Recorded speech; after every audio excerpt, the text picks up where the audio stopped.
ചേട്ടാ, നമ്മുടെ ഇപ്പോൾ ഒരു അടുത്തൊരു സ്റ്റേറ്റ്മെന്റ് വന്നായിരുന്നു. ഒരു ഒരു ഒരു സംവിധായകന്റെ ഒരു ഭാഗത്തുനിന്ന് സ്റ്റേറ്റ്മെന്റ് വന്നിട്ടുണ്ടായിരുന്നു. ഈ മേക്കപ്പ് ആർട്ടിസ്റ്റുകളെല്ലാം ഈ വിയർപ്പ് തുടച്ച് മറ്റുള്ളവർ വിയർപ്പ് തുടയ്ക്കുന്ന അല്ലെങ്കിൽ ആർട്ടിസ്റ്റുകൾ വിയർപ്പ് കുറയ്ക്കുന്ന ആൾക്കാരാണെന്ന് പറഞ്ഞുള്ള ഒരു സ്റ്റേറ്റ്മെന്റ് വന്നായിരുന്നു. ഇത് ശ്രദ്ധയിൽപ്പെട്ടു എന്ന് വിചാരിക്കുന്നു. എന്താണ് അതിനെപ്പറ്റിയുള്ള ഒരു കമന്റ്? എന്താണ് ഇല്ല, വിയർപ്പ് തുടയ്ക്കൂ എന്ന് പറഞ്ഞതിനകത്ത് എനിക്ക് അപമാനമായിട്ട് ഒന്നുമില്ല. അത് എൻ്റെ ജോബിന്റെ പാർട്ട് തന്നെയാണ്. ഇപ്പം എപ്പോഴും എല്ലാ മേക്കപ്പ് ആർട്ടിസ്റ്റുകളുടെയും കയ്യിൽ നമ്മൾ ഒരു പൗഡർ പഫ് ഉണ്ടായിരിക്കും. നമ്മൾ ചെയ്ത ഓരോ മേക്കപ്പിനും വിയർപ്പ് വന്നു കഴിഞ്ഞാൽ അത് തുടയ്ക്കണം. അതിന് നമുക്ക് അഭിമാനമാണ്, അപമാനമല്ല. പക്ഷെ അതിന് ശേഷം പറഞ്ഞ കുറേ കാര്യങ്ങൾ, വിയർപ്പ് തുടയ്ക്കുന്നു, ആർട്ടിസ്റ്റുകളുടെ എച്ചിൽ തിന്നുന്നു, അങ്ങനെ ഒരിക്കലും അത് പറയാൻ പാടില്ലായിരുന്നു. കാര്യം എന്ന് വെച്ചാൽ ഒരിക്കലും നമ്മൾക്ക് ആർക്കും എച്ചിൽ തിന്നേണ്ട ആവശ്യം ഇല്ല. ഒരിക്കലും ആരുടെയും താഴെ അല്ല മേക്കപ്പ് ആർട്ടിസ്റ്റ്. മേക്കപ്പ് എന്ന് പറയുന്നത് ഒരു കലയാണ്. ആ കലയിൽ എല്ലാവർക്കും, ഒരു സിനിമ എടുത്തു കഴിഞ്ഞാൽ മേക്കപ്പ് ആർട്ടിസ്റ്റിന് ഇമ്പോർട്ടൻ്റ്, എത്രയോ മൂവീസിൽ മേക്കപ്പ് ആർട്ടിസ്റ്റിന് എന്തോരം ഇമ്പോർട്ടൻസ് കൊടുത്തിട്ടാണ്. നമ്മുടെ മലയാളം സിനിമ പോലും, അല്ലെങ്കിൽ തമിഴ്, ഹിന്ദി സിനിമാസ്, ഇംഗ്ലീഷ് സിനിമാസിൽ പോലും മേക്കപ്പ് ആർട്ടിസ്റ്റിന് എന്തോ റെസ്പെക്റ്റ് ആണ്. പക്ഷെ ഇവിടെ ഇപ്പം ഈ പറഞ്ഞിരിക്കുന്നത് തീർച്ചയായിട്ടും ഒരു സമൂഹത്തിന്, ഒരു ഇൻഡസ്ട്രിക്കെതിരെയാണ് ആ സംസാരിച്ചിരിക്കുന്നത്. അതങ്ങനെ ഒരിക്കലും പറയാൻ പാടില്ലായിരുന്നു.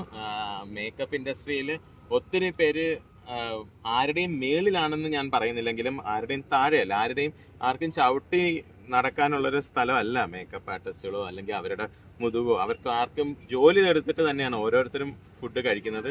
അല്ലാതെ ആരുടെയും എച്ചിൽ തിന്നിട്ട് ജീവിക്കേണ്ട ഒരു അവസ്ഥ മേക്കപ്പ് ആർട്ടിസ്റ്റിനുണ്ടെന്ന് എനിക്ക് തോന്നുന്നില്ല. ഈ മൊത്തത്തിൽ ഇത്തരം ഈ പറഞ്ഞ ഒന്ന് രണ്ട് കാര്യങ്ങളുണ്ട്. ആർട്ടിസ്റ്റുകളുടെ എച്ചിൽ തിന്ന് ജീവിക്കുന്നു, അല്ലെങ്കിൽ ആർട്ടിസ്റ്റുകളെ ഡിപ്പെൻഡ് ചെയ്ത് മാത്രം ജീവിക്കുന്നു. ഞങ്ങൾ മനസ്സിലാക്കുമ്പോൾ 10 ലക്ഷം രൂപ വരെ ദിവസക്കൂലി മേടിക്കുന്ന ആൾക്കാർ, മേക്കപ്പ് ആർട്ടിസ്റ്റുകളുള്ള ഒരു നാടാണ് നമ്മുടെ. ഇന്ത്യയിൽ ഏറ്റവും കൂടുതലും പൈസ വാങ്ങുന്ന മേക്കപ്പ് ആർട്ടിസ്റ്റുകളുണ്ട്. ആർട്ടിസ്റ്റിനെക്കാട്ടിയും വില വാങ്ങുന്ന മേക്കപ്പ് ആർട്ടിസ്റ്റുകൾ ഇന്ത്യയിലുണ്ട്. അവരെയൊക്കെ എനിക്കറിയാവുന്നതാണ്. ഒരിക്കലും മേക്കപ്പ് ആർട്ടിസ്റ്റിനെ മാത്രം ഡിപ്പെൻഡ് ചെയ്തിട്ട് മേക്കപ്പ് ഇൻഡസ്ട്രി ഒരിക്കലും ആർട്ടിസ്റ്റുകളെ മാത്രം ഡിപ്പെൻഡ് ചെയ്തിട്ടാണ് മേക്കപ്പ് ഇൻഡസ്ട്രി നിൽക്കുന്നതെന്ന് ഞാൻ ഒരിക്കലും പറയില്ല. കാരണം എല്ലാ മേക്കപ്പ് ആർട്ടിസ്റ്റും അധ്വാനിച്ചിട്ടാണ് നിൽക്കുന്നത്. ഒരു ആർട്ടിസ്റ്റ് ഒരു മേക്കപ്പ് ആർട്ടിസ്റ്റിനെ വിളിക്കണമെങ്കിൽ ഷീ ഷുഡ് ബി ടാലന്റഡ്.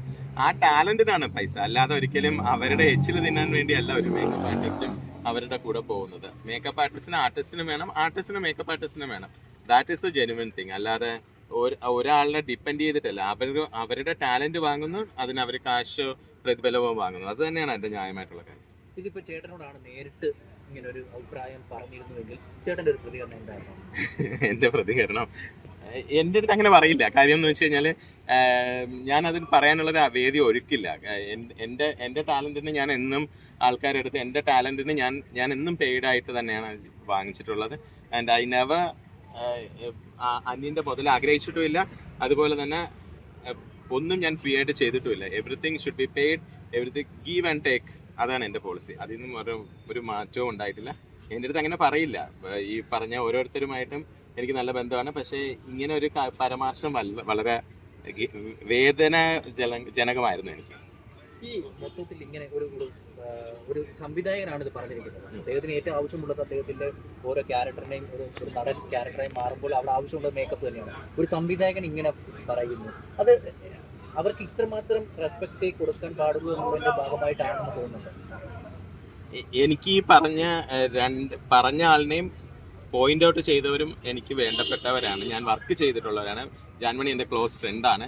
എങ്കിലും ആ ഒരു സിറ്റുവേഷൻ അവിടെ അവോയ്ഡ് ചെയ്യാമായിരുന്നു എന്നാണ് എനിക്ക് ഇപ്പോൾ തോന്നുന്ന കാര്യം. ഒരിക്കലും ഇങ്ങനൊരു കാര്യത്തിൽ ആരെയും ഞാനിപ്പോൾ ഇത് പറയാനുള്ള കാരണം ഞാൻ എൻ്റെ ഇൻഡസ്ട്രീന്ന് പറഞ്ഞതുകൊണ്ടാണ്. അപ്പോൾ ഇങ്ങനെ ഒരു സിറ്റുവേഷൻ വരാതിരിക്കാമായിരുന്നു, ഇങ്ങനെ സംഭവിക്കാതിരിക്കായിരുന്നു, ഇങ്ങനെ പറയാതിരിക്കായിരുന്നു. ബിക്കോസ് അത് എല്ലാം ഒരു സംവിധാനം, ഒരു സിനിമ ആയിരുന്നാലും അവർക്ക് എല്ലാവർക്കും വേണ്ടേ ഒരു മേക്കപ്പ് ആർട്ടിസ്റ്റിന് എല്ലാവരും വേണം. ഇപ്പം കേരളത്തിൽ തന്നെ ഇപ്പം നമ്മൾ ആടുജീവിതം മൂവി കണ്ടപ്പോൾ ഞാൻ ഏറ്റവും കൂടുതലും ഞാൻ അതിൽ മേക്കപ്പ് ആർട്ടിസ്റ്റിന് പേഴ്സണലി ഇൻസ്റ്റാഗ്രാമിൽ മെസ്സേജ് വരെ അയച്ച ഒരാളാണ്.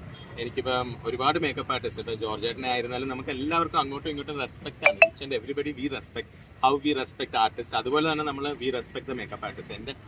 ഞാനെന്നല്ലാതെ കേരളത്തിലുള്ള എല്ലാ മേക്കപ്പ് ആർട്ടിസ്റ്റിനെയും നമ്മൾ റെസ്പെക്ട് ചെയ്യുന്ന ഒരാളാണ്. അപ്പം അവിടെ എല്ലാ മേക്കപ്പ് ആർട്ടിസ്റ്റുകൾക്കും ഇതിൽ വിഷമം ഉണ്ടായിട്ടുണ്ടാവും തന്നെയാണ്. ഞാനിപ്പോൾ എല്ലാ മേക്കപ്പ് ആർട്ടിസ്റ്റിനെയും വെച്ച് തന്നെയാണ് പറയുന്നത്. എല്ലാവർക്കും തീർച്ചയായിട്ടും ഈ പറഞ്ഞ വാക്കിൽ എല്ലാവരും വിഷമിക്കുന്നു. ഈ മറ്റൊരു വിവാദ വിഷയത്തെക്കുറിച്ച് സംസാരിക്കുമ്പോൾ ആ മേക്കപ്പ് ആർട്ടിസ്റ്റിനെ ട്രിഗർ ചെയ്യാൻ വേണ്ടിയിട്ടാണ് ഇങ്ങനെ ഒരു വാക്ക് ഉപയോഗിച്ചിരിക്കുന്നത്, അല്ലെങ്കിൽ എച്ചിൽ തിന്നുന്നതൊക്കെ. അതൊരു തെറ്റായ സ്റ്റേറ്റ്മെന്റ് ആണല്ലോ. ഉറപ്പായിട്ടും തെറ്റായ സ്റ്റേറ്റ്മെന്റ് ആണ്, തെറ്റ് തന്നെയാണ്. അതിന് പറയാൻ പാടില്ലായിരുന്നു. അത് എന്നെ സംബന്ധിച്ച് അതൊരു വലിയ തെറ്റാണ്.